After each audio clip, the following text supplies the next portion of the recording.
Japan.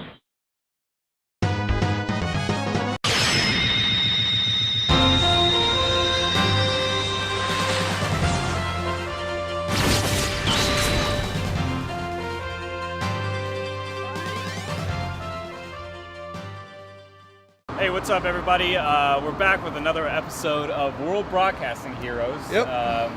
We're joined by Martin Blake this time. Hello, how's it going? And returning Fubar Duck and, of course, Hans. And last time, on our last episode, basically, we were just shaking off the jet lag, just getting settled in Tokyo at the time. But since then, we've recovered, we've settled in, and just yesterday, we made our way around Ikebukuro and checked out a few different spots. The first spot we checked out was, I guess, an old favorite ramen spot of yours. Because you used to live here. Yeah, it's actually my favorite ramen spot in Tokyo from when I lived here. Mm-hmm. So I took these guys for lunch, basically. You know, I know these guys have never had like real ramen. So we went to Tonshin, and Tonshin is like a place with tonkotsu noodles. And what that means, for those of you at home that don't know, tonkotsu is basically like pork fat. So imagine this delicious thick broth of pork fat, and all your noodles are soaked in it, and you're eating the noodles and slurping everything down. It's very good. You got eggs in there, you got all kinds of stuff, and it's just freaking delicious. And so, like a lot of places in Japan, the way that you order food is a little different. Instead of like just sitting down and like having the waiter like take your order. I mean, they have some of that too. But yeah, they do. At this ramen spot and a couple other places we ate, they have a ticket machine, and they have like pictures of the food. Okay, yeah. Just a can of coffee, no big deal. Yeah, but they have pictures of the food, and it has the prices and stuff, and you can click it, you get a ticket, and you just take it up to the front. So like even if you don't know Japanese, you can kind of get by. Right. Yeah. If you couldn't read it, then you can just look at the pictures and say, oh, I want this one, it's this much. Put it in the machine and get your ticket, and you're good. What's nice is that there's actually quite a bit of places that have this menu system. So you shouldn't be worried if you want to get around and try to get some food. Yeah. There's a lot of places that have them. Yeah. I think this is an Asia thing, but a lot of restaurants in Asia in general have pictures, or they'll have like plastic figures of the food. So you can actually see what it looks like before you order. Yeah, and I'm sure you guys have noticed that. Yeah, and you can always point on the menu and tell them what you want. Right. So of course, these guys are living in style. They don't have to do that with me here. But. Yeah, you help us out with all the orders, which is really nice. So after that, we hit. I guess we did a little shopping. Well, I did anyway. I hit Uniqlo, and I think you described it best as basically being the Urban Outfitters. I want to correct myself. Okay. It's a mix between Old Navy and Urban Outfitters. Okay. That's fair. How about That's fair. Yeah. We had to hit it up because they had this Metal Gear 25th anniversary deal going on, where they had all these different shirt designs, Metal Gear shirt designs, and I picked up a couple. You probably can't really see it right now, but I'm wearing one right now. But they're really cool. It's like, I guess, like maybe like $15-20 per shirt, but they had some awesome designs. But if you come to Japan, definitely check out Uniqlo. They don't really have them in the States. They're opening up one in New York, and they're opening one in San Francisco very shortly. So there's going to be a couple in the States, but they're all over the place in Japan.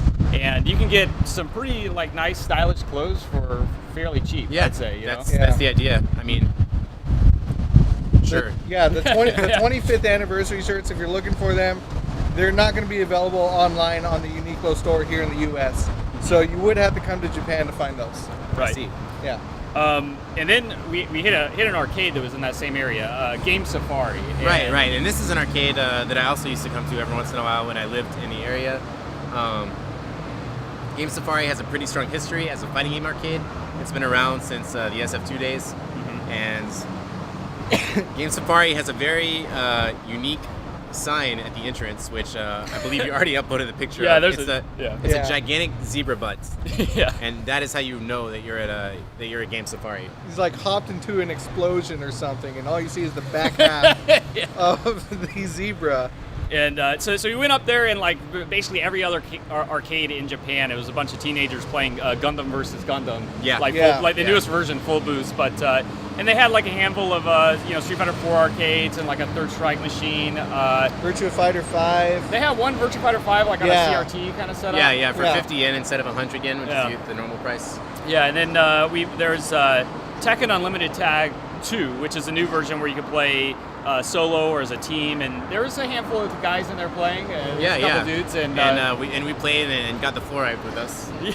Yeah, pretty much. Yeah, Hans was getting mad salty. He lost to this what was it? A Brian? No, were you Brian? No. I was Steve. Okay, and it was the other guy was Brian, right? No, he's Osaka. I think we got video of that too. Okay, you lost to the Osaka. I lost to a Brian actually. Oh, okay. And you were playing the team. You had the team, right? We were playing Ogre and. Yeah, I played Ogre and Jack. Right. This the same team I used at the location test back at Arcade UFO back home. Oh, okay. And yeah, I was playing Steve. I know how to play Steve in Tekken 6 a little bit.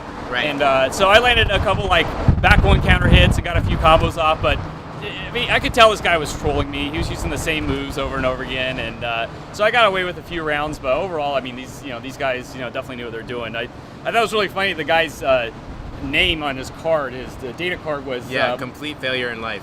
Complete failure in life, and he's just whooping my ass. And so I'm like, wow, okay, great. I'm getting beat by this guy. Yeah, but, stay free. Overall, I think Tekken Unlimited Tag 2 or Tekken Tag 2, this is really the first time I'd spent any time with it.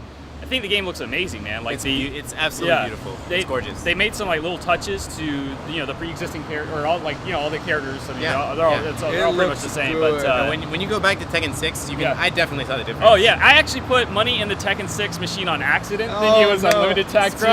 Yeah. And I was like, man, I thought this game would look a lot better. And then I looked over, I'm like, wait, why does it look so good right here? I'm like, oh shit, I'm playing this old version or whatever. So forgive him, he's a Tekken noob. Yeah. Total noob. But yeah, when I played it, all the stages look fantastic. Just the little details, on Steve Fox's hair and stuff, has this glow to it now. There's little subtle things that they added to the characters that really make the game. It all adds up. Really makes the game a true work of art. Yeah. So but after that, we headed back for a little bit and rested up. But we went to another arcade a little later in the night. It was right after we covered it a little bit. It was raining that entire day yesterday. Oh yeah. Oh yeah. Cats and dogs, man. Not fun at all. Yeah. And it rained all day today until we left Tokyo too. Right. But I guess that's sort of another story. The weather's been horrible up until Osaka, where we are right now, where we're filming this from. Yeah, and it's really nice right now. But we grabbed the umbrellas and made our way through the train stations and through the rain and all this crap to get to Shinjuku Playland Carnival. Right. And as soon as we walked in, they had a Nesca cabinet. You could tell they had 3 Nesca cabinets actually. Yeah, and for people who don't know what Nesca is, maybe just give them a rundown. Yeah, you bet. So Nesca is basically a DLC system for arcade cabinets. So the way it works is it uses the standard Vuelix cabinets, like the same cabinets that Street Fighter 4 use. Right. And the game hardware is also the same. It uses the Taito Type X2 computer hardware, which is PC based. Mm-hmm. And so the way this works is instead of just having one game per arcade machine, it actually has a menu interface. And we took a little picture / video of that too. You can actually choose through a list of games, and there's previews for each one. You can see a little preview of what the game looks like and how it looks or whatever. It reminded me of a really futuristic name. Yeah. It looks like a really professionally done MAME interface essentially. Yeah. And so you select the game and it loads in just 5 seconds or less, and then you're playing whatever game you want. And the operator of the arcade actually has control over which games they can really select from. I didn't even know that. Okay. So for example, if you just want to avoid for example, if you're an operator and you don't want any of the puzzle games or whatever that might take longer, you just want the fighting games, then you can do that. Yeah. So it gives the operator a lot of control and it gives the players a lot of control. It's a very neat system, and something that would be really great if we could see it outside of Japan one day. That'd be awesome. We had Southtown or Arcade UFO, something like that. I think it would be fantastic. So the main reason we went there though is because this is apparently one of the hot spots for KOF 13, and I've been looking for a place to play. And we both wanted to play. Yeah, and we hadn't really seen any cabinets of the arcades we've been to for KOF 13 yet, so we checked it out. when I hopped on, I played against a guy who had just beaten a guy who had like an 8-win streak, Right. and needless to say, I got kind of blown up. I actually, the guy was playing like EX Iori, Mr. Karate, and a Shin on Anchor. Yep. And I get through his EX Iori, and his Mr. Karate would go in pretty hard, and even if I beat his Mr. Karate, his Shin would blow me up. But Wow. that being said, I mean, all in all, the beating wasn't as bad as I expected it to be. Like, it was really just, it was kind of like playing like, BBZ at Southtown Arcade, or like some of our top level guys in NorCal, or like, like one of the SoCal guys or something, but it wasn't on this like, oh my god, I'm getting OCV'd every time or anything like that. By the way, guys, while this was happening on the other machine, I had a 9-win streak on my machine playing KOF. It said at the top, you said like baby cab or No. Whoa! Wow. No, it didn't say that. Oh, really? Oh, okay. Yeah, I'm pretty sure your machine was the one that said scrub machine.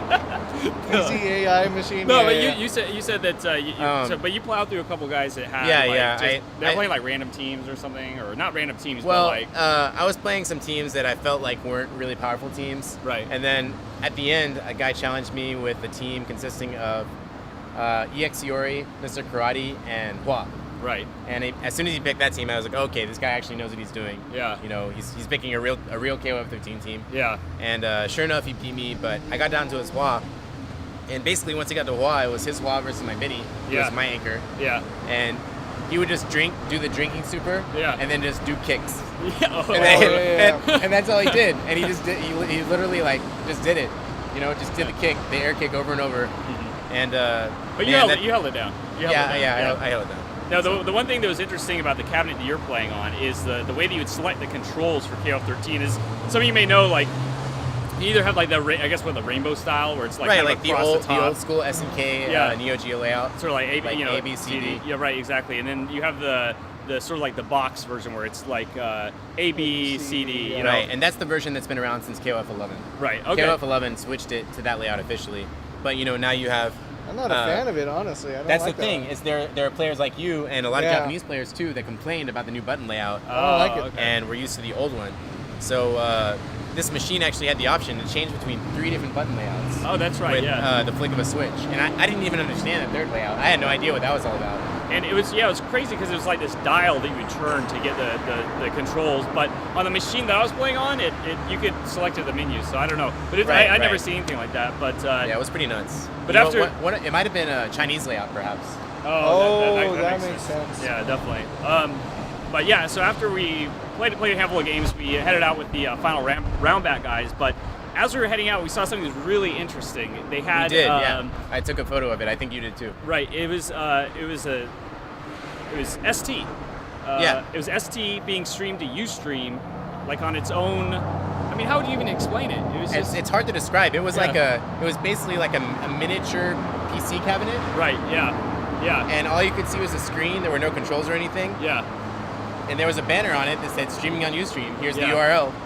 You stream it all day. Yeah, and I guess the screen that basically said, we're streaming this to Ustream. I guess that was linked up to some of the other cabinets in the arcade, I'm assuming. Right. And but it was crazy. I guess they just have this. I wouldn't say 24-hour stream, but it's going on all the time, and it's just streaming to Ustream the whole time. ST from Shinjuku anytime you want. Yeah, it's too bad I have to look at the photo, but I guess they probably have the address on there. Maybe you can go check it out. But I thought that was awesome. But so we went out and got some food with the final round back guys and kind of kicked it around town. And we a little later in the night, we ended up getting some drinks at this interesting bar in Ikebukuro. Yeah, which we actually noticed when we were walking to our hotel the very first time. Right.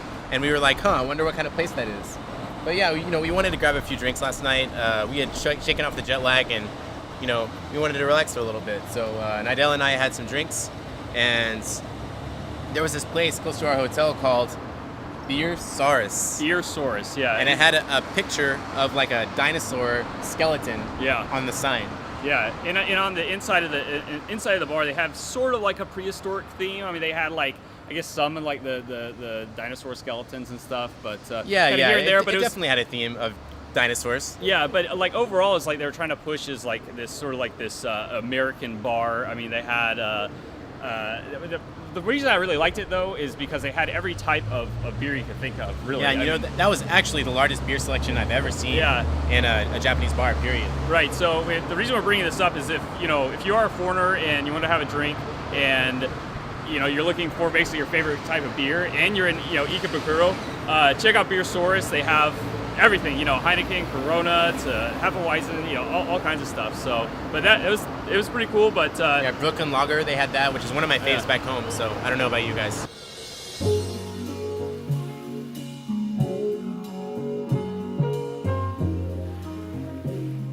But yeah, so we're now here in Osaka, and we took the bullet train down here, and it took us about like 2.5, 3 hours or so to get down here. It was about like $150 or so. Yeah, it's about $150 one way. More than that with the way the exchange rate is right now, but yeah. But nonetheless, a very convenient way to get here. And I was and getting on the train, I was a little tired, and I thought I'd be able to take a nap, but it was pretty much a full house when we got in there. We ended up standing for like we stood for a for long 2 time. hours. Yeah, No. Let's get this straight. Me and Haunt stood for 2 hours while Ryan snaked a seat from an old lady. Hey. Yeah. She got off the train, and there were other people that wanted the seat, but I was closer to it. Yeah. And I did what I had to do. That's all. So we end up sitting with our luggage by the bathrooms for a full 2 hours. We had the worst seat on the because train. everyone we were right next wanted to to the get in, and bathroom. there was this girl who was about 4 times smallest bladder in the world decided that she wanted to go to the bathroom every 15 minutes. Yeah, she went probably like 7 or 8 times. Yeah. But anyway, overall, I mean, it wasn't too bad of an experience. I mean, they had Wi-Fi on the train, but I couldn't access it for some reason. But the big picture here is that I wish they had that in the States. Like, going from Tokyo to Osaka is like going from San Francisco to LA, right? Pretty much. And it's like, if you drive, it's about 6 hours. Right, yeah, and it's like, why don't they have that in the States? I mean, it took us, like I said, 2.5, 3 hours, and, you can just hop on it anytime, and it just makes you think, like, how that would benefit the fighting games community and all these scenes if they had something like that. Imagine if you could take a bullet train from San Francisco to LA and go to Wednesday night fights. Yeah, just like, okay, I have Thursday off, I'm just gonna go to LA, and just hop on the train like on a whim just to check it out. So I'm a little jealous to say the least, and I hope they get something like that in the future. But maybe you give people like a couple tips if they're going to take the bullet train in the future, because so they don't get screwed like we did without like having to. Well, sure enough, the reason we got screwed today, it was a foresight on my part, because first of all, I thought that we were going to be the first people on the train, but there was a previous stop before Shinagawa where we got on the train, where more people had already gotten on. Yeah. So that was one problem. Second problem was today was a public holiday because it's Golden Week, and everyone and their dog is traveling today. Literally. Everyone is traveling today, and basically, like on a normal day, you would be able to take a non-reserved seat and be just fine and have a place to sit down. But because this is Golden Week, if you come here and travel on any holiday or any major day where there are a lot of people traveling, then you're going to want a reserved seat. And basically it costs like an extra $20 or $30. Okay. Yeah. But you get an assigned seat, and it'll tell you exactly which car of the train to get on. And there's like signage everywhere, so you know exactly where to wait. Yeah.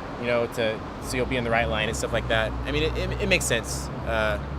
Once you see it all in front of you, it's actually pretty intuitive. So. Yeah, and once we got here to Osaka, the vibe I think definitely changed. And you mentioned this before we got here, but because my first time to Osaka was actually in 2010. Yeah. And this is my second time to Osaka, and I noticed a lot of things the first time I came. One funny thing that a lot of people noticed is that you stand on a different side of the escalator here. Oh, yeah. Because in Tokyo, you usually stand on the left and then people walk on the right. Yeah. But here, you stand on the right and people walk on the left. Oh, yeah. I mean, like, overall, just people seem like, and, I've only been here, 6 hours now, but overall, people seem like a little more laid back. They're not like taking themselves as seriously as they do in Tokyo. Like, you go to Tokyo, it's like, like everybody's dolled up and like really kind of serious, and like everybody's like really quiet on the train. But like on the train here, when we were going to the hotel, like a lot of people just like just chopping it up, like laughing, and like they're like laughing at us just like because we're being stupid. You know what I mean? Like, and we didn't really see a lot of that in Tokyo. So, but yeah, so far the weather's great. The people were cool. I'm really loving it out here. It's okay, yeah, it's fine. Yeah. Yeah, it's awesome so far. But we're actually heading to Athena Nipponbashi. Athena Nipponbashi, yes. Yeah, which is Athena Arcade. That's where we're going to be streaming Kevo tomorrow. So we're going to be heading off to set up the stream equipment and check out the we're basically spot. going to be there until they close, setting up, Yeah. and then probably take a cab back here because I don't think we'll be able to catch a train. Yeah, the trains might be empty. Yeah, might be done by then. So, but yeah, we'll see. This is actually going to be my second time to Athena Nipponbashi. I checked it out when I was here in 2010. And it's a cool arcade. It's like 5 stories, and I think the top, if I remember correctly, the top 2 or 3 floors are fighting games. Oh, and, really? Okay. When I came a couple of years ago, a lot of people were playing like Melty Blood. There were a couple of Third Strike players. But yeah, it's a general arcade. They have everything, and it's right in the heart of Nipponbashi. By the way, you also might know it as Den Town. And Den is, of course, the Den from like Denshi, like electronics. You got it. Yeah. So. Basically, a lot of you guys have probably heard of Akihabara, which is the electronics district in Tokyo, and that's where you can go and they have tons of anime stores, they have maid cafes, and all those sorts of things. Essentially, this is Nipponbashi, aka Den Town, where we're going in Osaka right now. Is the Akihabara of Osaka. Okay. So yeah, you can expect to see a lot of the same things, a lot of small electronic stores. Maid cafes, arcades. Yeah, so by the time this video is up on YouTube, I think the tournament will probably be like over and done with.